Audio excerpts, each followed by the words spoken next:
Nityanandam. Dear El Mundo, I am addressing you today on behalf of KAILASA in response to your recent anti-indigenous articles falsely claiming that indigenous communities reject agreements with fictitious KAILASA and systematically misrepresenting our sovereign nation, our diplomatic efforts, and our humanitarian mission. Your anti-indigenous position disguised as defense. Before we address anything else, we must highlight here the most disturbing irony in your post. While claiming to defend the indigenous communities, you are actually arguing that the indigenous rights should be stripped away from the indigenous peoples of Bolivia. Your entire narrative focuses clearly on delegitimizing the rights of the indigenous nations to engage in diplomatic relations, a right that is explicitly protected under several articles of the Bolivian constitution, such as Article 30 and many more. The Article 30 guarantees the indigenous peoples the right to self-determination and territoriality. And the Article 30 also ensures that the right to maintain their own institutions. It's profoundly hypocritical to see how you try to position yourself as a defender of indigenous rights, while at the same time undermining the fundamental rights of the indigenous communities to enter into agreement with other international partners of their choosing. This anti-indigenous position is not just hypocritical, but actively harmful to the very communities that you claim to defend and exploit in the name of the indigenous people defending them. And this is very evident by all the articles that you have made. Let us look at your systematic violation of the various journalistic ethics. Be clear, you have utterly and completely failed to meet any internationally recognized standards of ethical journalism. Whether it is truth and accuracy, you have deliberately omitted the crucial facts regarding KAILASA's legitimate diplomatic relations, our international standing, and the legal exoneration of the Supreme Pontiff of Hinduism in the courts of the United States.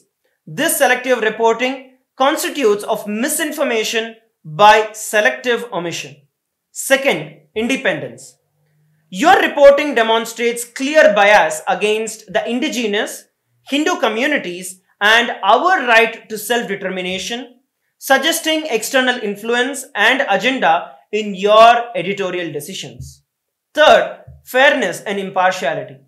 You have presented a severely distorted perspective, deliberately excluding KAILASA's position and the evidences that contradicts your narrative. 4. Humanity. You have been using dehumanizing language, referring to KAILASA as a fictitious nation. This demonstrates a concerning lack of respect for the dignity and the rights of the indigenous Hindu communities and the indigenous people who are there in Bolivia. It speaks volumes that your publication released these defamatory articles without contacting any of us for a comment or verification. As a prominent media outlet, surely El Mundo, you understand that you are responsible for journalism, and every responsible journalism requires to hear both the sides of a story. Your failure to seek our perspective before publishing these articles demonstrates what can only be interpreted as a deliberate intent to misrepresent KAILASA and to incite further persecution against our marginalized community. El Mundo, by publishing articles describing KAILASA as a fictitious nation, while simultaneously reporting on our very real diplomatic agreements, you are engaging in a glaring contradiction that reveals your true intent.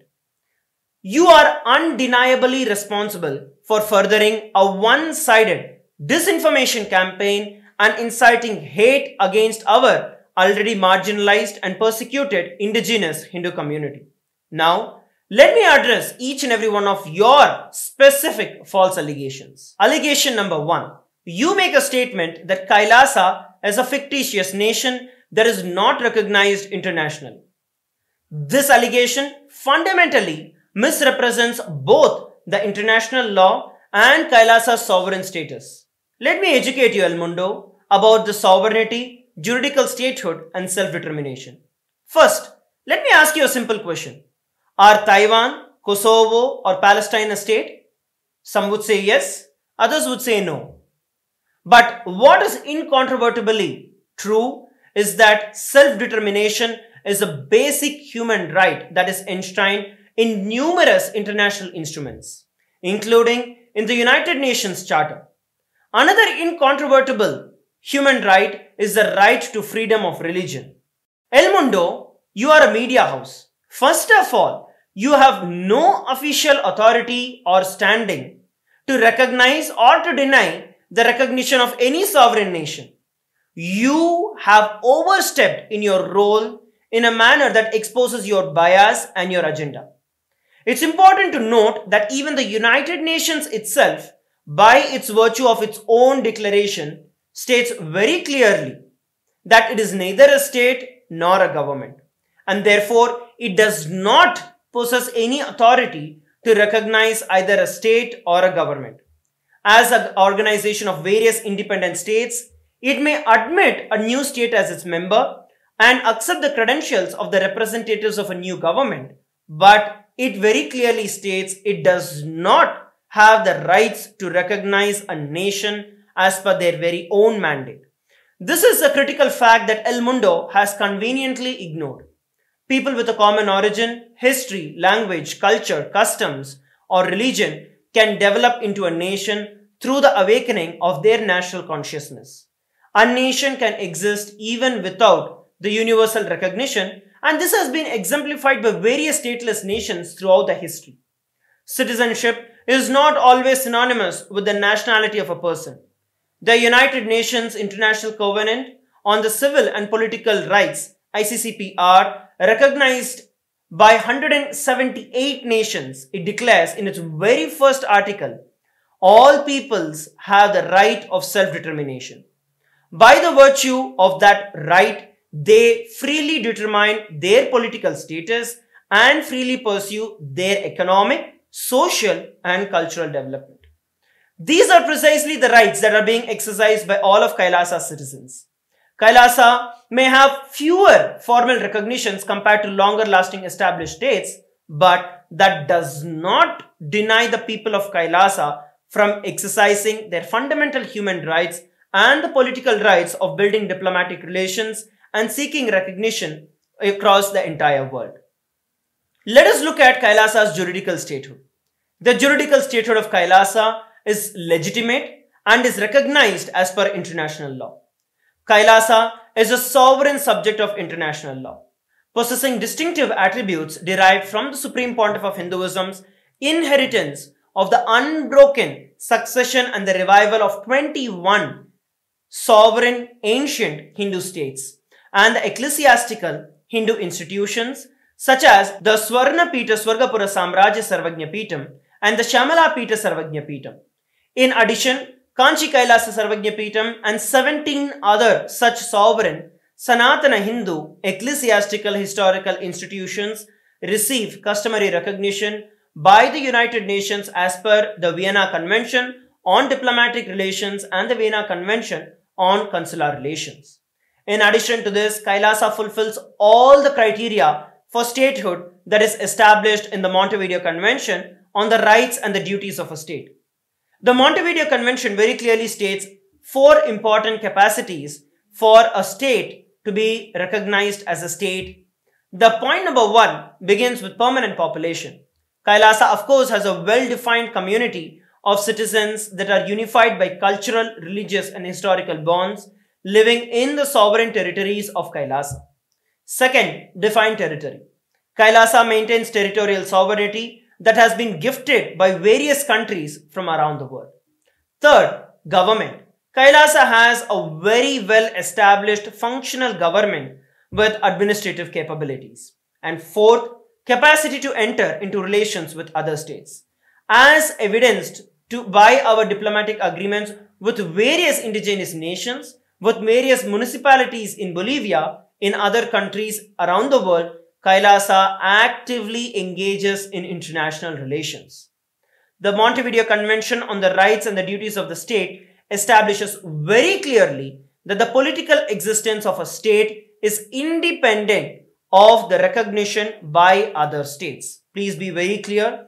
The political existence of the state is independent of the recognition by other states. And this emphasizes the inherent rights of the states to self-governance, to the territorial integrity and political independence. Further to this, the doctrine of continuity applies to Kailasa.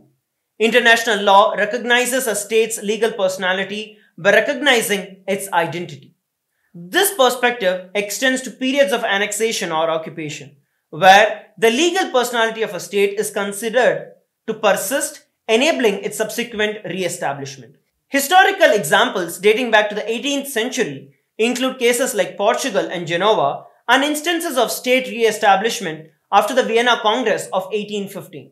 Moreover, examples such as Poland, Ethiopia, Czechoslovakia, Albania and Austria during and after the World War II serve as other modern instances of the state re-establishment, offering additional evidences to recognize and preserve a state's legal personality over a long stretch of time. By the doctrine of continuity, the legal facts in the context of the history of the Hindu sovereign state of the Surangi kingdom, the supreme pontiff of Hinduism, derives all the sovereign rights and the powers of the royal lineage as the sovereign from the inheritance and the continuation of the unbroken succession of the Surangi kingdom. The Surangi kingdom, through the unification of 20 other sovereign Hindu states and sovereign ecclesiastical historical entities, became part of the United States of Kailasa, which thus became a sovereign independent juridical state with the Supreme Pontiff of Hinduism as the sovereign. This forms the basis of how Kailasa has been established and the rights that are vested in Kailasa. Let us look at further details about the de jure and the de facto statehood that Kailasa enjoys. The three ancient sovereign states of Kailasa, namely the kingdom of Suryavamsa Surangi Samrajya Sarvagnya Peetam, the Swarna Peeta Swargapura Samrajya Sarvagnya Peetam, and the Shamala Peeta Sarvagnya Peetam possessed all the characteristics of statehood at all times in the history. Although at various times, temporarily, their control of their territory was lost, this does not negate the existence of Kailasa as per the doctrine of continuity in the international customary law, which states very clearly that upheavals and revolutions within a country, changes in governmental forms, the extent of a country's territory, and the measures taken during a military occupation do not affect the existence of a state. As a juridical state, Kailasa possesses an international legal personality, which means that it can enter into treaties, join international organizations, and raise claims in all the international courts. Such ancient history illustrates that the constituent sovereign nations and the entities of the United States of Kailasa has well-known international legal personality at various given times, possessing both de jure and de facto statehood, and their revival as Kailasa continues to do so today. Your attempt to strip Kailasa of its rightful recognition demonstrates a very troubling disregard to the right of self-determination of the indigenous peoples, a right that is explicitly protected by the international law, including the United Nations Declaration of Rights of the Indigenous Peoples. Let us look at the second allegation that is placed by you. You say that Kailasa engaged in illegal land transaction for financial gain. This allegation fundamentally mischaracterizes the nature of our agreements. Kailasa did not seek to purchase or own any indigenous lands. These were lease agreements and were collaborative conservation partnerships that explicitly respect the indigenous ownership and their rights. The agreements include the support for environmental protection and sustainable management, preservation of indigenous knowledge systems, humanitarian aid and development assistance, cultural exchange and promotion of indigenous rights.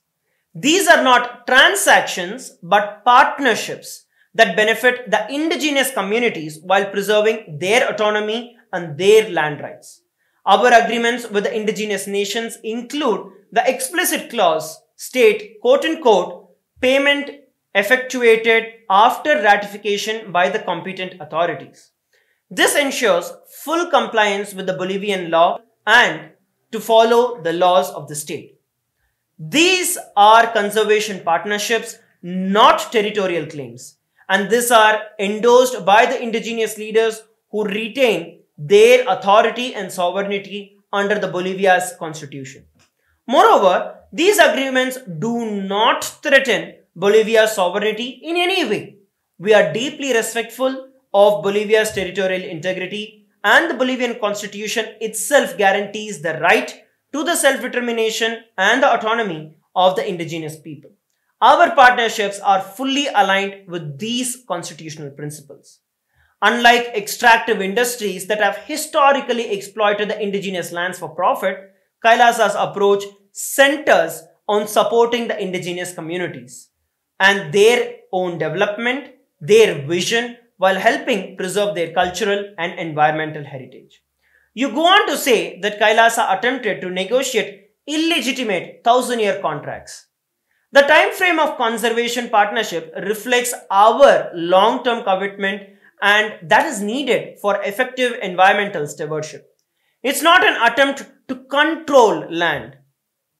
Long-term conservation agreements are standard global practices and are recognized internationally by the environmental law.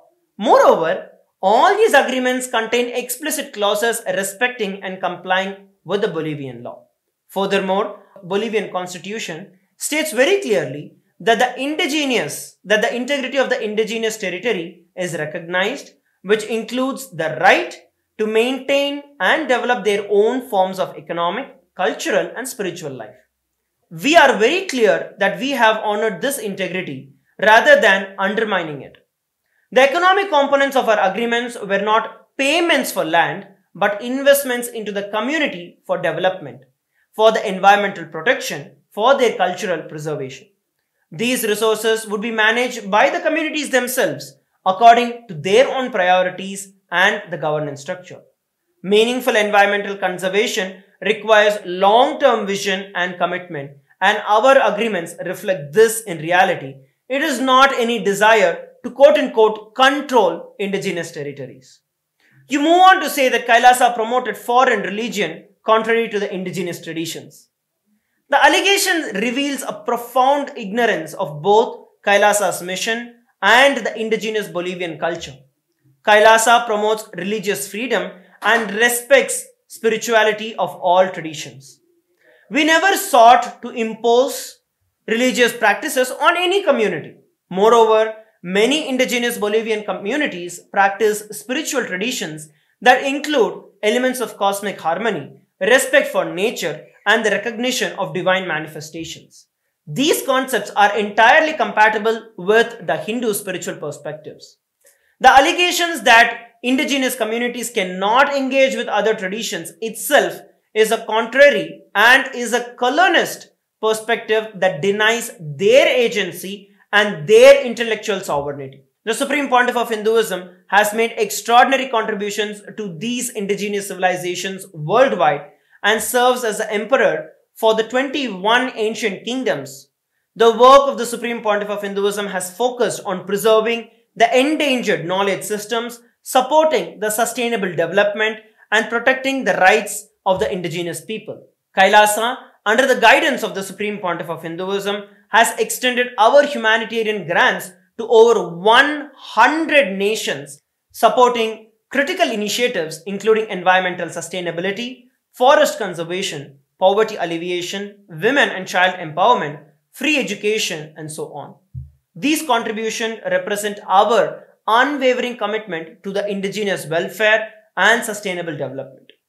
Leveraging ancient Hindu wisdom to address the contemporary challenges that are faced by the indigenous communities worldwide. Unlike exploitative colonial relationships, these humanitarian partnerships are designed to strengthen the indigenous sovereignty while preserving cultural heritage and ecological integrity. And while you go on to report about the fake information and false allegations on KAILASA, you fail to acknowledge the broader historical context in which Kailasa exists. The Hindu genocide and ethnocide that the Hindus have faced stand as one of the most tragic and overlooked chapters in the entire human history. We are indigenous people and we have suffered from colonization. At one given point in time, Hindus had over 56 indigenous nations, spanning approximately 6 million kilometers square across the entire Asian belt. With over 10,000 indigenous traditions, 1,700 provinces and over 200 Hindu kingdoms. The dark chapter of several centuries includes massacre of over 500 million Hindus, slavery of 4 million Hindus, and artificially induced famines resulting in death of over 160 million Hindus, destruction of thousands of Hindu temples, over 1 million Hindu educational institutions, and over 80 million Hindu scriptures. Today, a very small fraction of these indigenous Hindu traditions endure, with the Hindu sovereign lands being unlawfully annexed, leading to the forced mass exodus of Hindus and the indigenous nations. Kailasa represents the revival and the preservation of these indigenous traditions, cultures, and knowledge systems that the colonizers attempted to eradicate. By delegitimizing Kailasa, El Mundo, you become a complicit in the ongoing erasure of the indigenous Hindu heritage. Let me attend to the next allegation that you pose. You say that Kailasa used deception and false promises to appropriate indigenous lands. This is categorically false. All the negotiations were conducted transparently with full disclosure and the presence of the community and the leaders of the community. The terms were clearly documented, translated into the local language, and explained in detail. The assertion that the indigenous leaders were somehow tricked is deeply patronizing and denies the intelligence and the agency of the indigenous people of Bolivia. Unlike colonial powers that have historically exploited the indigenous communities, Kailasa approached these agreements as partnership between sovereign entities with mutual benefits and responsibilities very clearly articulated in these agreements. El Mundo's reporting conspicuously ignores the political context in which these allegations against Kailasa have emerged. This is not journalism, but this is political theatre. First, the timing of these accusations coincides with the internal politics and the tensions that is brewing in Bolivia, where various factions are competing for the influence over the indigenous communities and their resources. Kailasa has become a convenient scapegoat in this domestic political struggles. Second, El Mundo has failed to investigate the potential economic interests behind the opposition to Kailasa's conservation partnerships. There are powerful commercial entities, mining companies, agriculture corporations, extractive industries. They stand to benefit if the indigenous lands are open to commercial exploitation rather than protected through conservation agreements that Kailasa has entered into. The question that El Mundo should be asking, but isn't, is who benefits from undermining Kailasa's humanitarian partnership with these indigenous communities? Not the indigenous communities themselves, who would receive resources, support, international recognition through the agreements that Kailasa has signed. Not the environment, which would benefit from long-term conservation commitments of Kailasa. The beneficiaries are those who wish to exploit the indigenous peoples, the indigenous land for the resources of short-term profit. And this is the very colonial mindset that Kailasa stands against. You further go on to place an allegation that Kailasa offered financial incentives to commercialize indigenous heritage. The economic components of our agreements were not payments for land, but investments into the community for the development as stated earlier. These resources would be managed by the communities themselves according to their own priorities and structures. Kailasa's humanitarian aid is not gathered through taxes as most established nations would collect, but instead raised through the hard work and the sacrifices of the Supreme Pontiff of Hinduism, Bhagavan Sri Nityananda Paramashivam, and the contributions of the hard-working individuals of a persecuted minority indigenous community that are inspired to do the same, witnessing the Supreme Pontiff of Hinduism's relentless sacrifices and the unshakable grit and commitment towards this mission. Kailasa is committed to the humanitarian contributions. However, it is very unfortunate that the anti-indigenous, Hindu-phobic, racist articles and media outlets such as El Mundo, such as you, have derailed these humanitarian services that Kailasa is committed to providing. Your publication, by hosting and publishing these articles, has extraordinarily amplified this systematic persecution. Instead of recognizing our contributions and our genuine commitment to the indigenous welfare, El Mundo, you have put a systematic and focused effort into inflicting deeply harmful disinformation that directly harms the vulnerable communities who are intended beneficiaries of Kailasa's humanitarian aid. You further go on to place allegation that indigenous communities demand Kailasa to be declared unwelcome. First of all, this entire allegation is entirely fabricated. Let us be absolutely clear. No legitimate indigenous communities have spoken anything against Kailasa. These supposed statements are completely fabricated and created by you and other media outlets to drive your anti-indigenous agenda. El Mundo, you have been deliberately gaslighting the indigenous people by manufacturing the false narratives that indigenous communities are acting against Kailasa.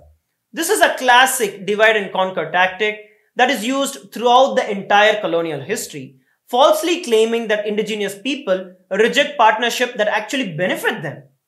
What is actually happening is that the indigenous communities who formed legitimate diplomatic relations with Kailasa are being threatened and intimidated by the anti-indigenous media mafia. These communities face tremendous pressure when they exercise their constitutional rights to self-determination and international relations. The media fabricates opposition to delegitimize both the indigenous nations as well as Kailasa. El Mundo, your reportings are not only racial against Kailasa, but violates the very rights of the indigenous people under both the Bolivian and the international law.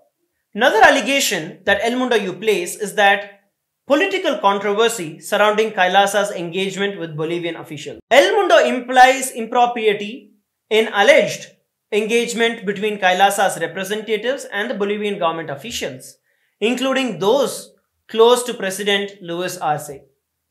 This institution deliberately politicizes the legitimate diplomatic outreach, which is precisely how nations establish diplomatic relations throughout the world.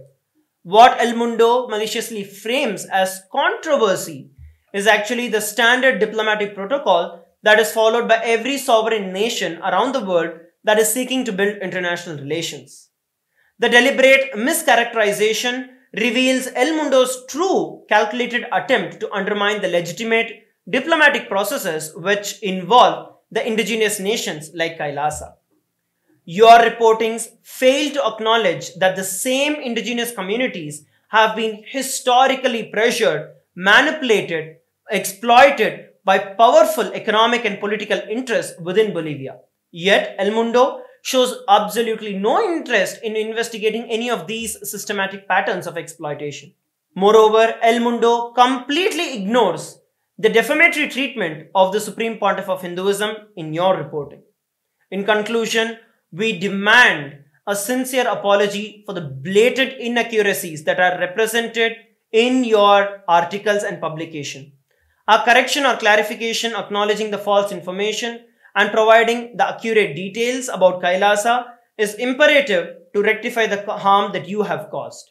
More than 5 major corporate houses such as the Washington Post, MSN, The Week, Outlook Magazine, Dilamalar, and Sixth Italy have removed their Hindu-phobic and defamatory articles that carried similar disinformation against the Supreme Pontiff of Hinduism and Kailasa. We expect El Mundo to follow suit and rectify the harm that you have caused through your irresponsible reporting. Your role as a responsible media entity obliges you to act in the public interest and uphold journalistic integrity.